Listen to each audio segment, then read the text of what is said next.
আজকে আমরা কমপ্লিটিং সেন্টেন্সের বাকি 5টা রুলস আলোচনা করব। লাস্ট ক্লাসে আমরা 5টা রুলস আলোচনা করেছিলাম। আজকে বাকি 5টা সলভ করব আমরা কোশ্চেন।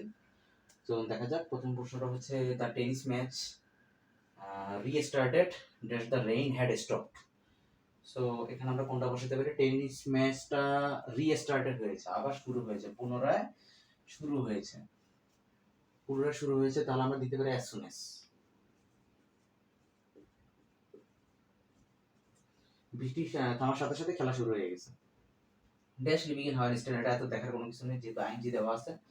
আমরা এখানে এসে হোয়াটস ইট লাইক বসাবো। লাইকের পরে পরপর দুইটা ভার্ব থাকলে এটা একটা ভার্ব, এটা একটা ভার্ব। পরপর দুইটা ভার্ব থাকলে দ্বিতীয় ভার্বটা আইনজি হয়ে যায়। আমরা এখানে এটা বসাবো, what's it like. What's it like living in our style. যদি আমরা হাওয়ার স্টাইলে থাকি তাহলে কেমন হবে? Baby mom, what does a ghost look like? তাহলে এখানে আমরা বলবো what does a ghost like.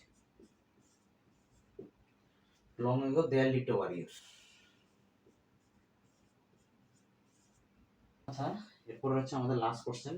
He dash born in 1969। এটা তো একদম basic question. He was born in 1969। সে 1969 সালে জন্মগ্রহণ করেছিল।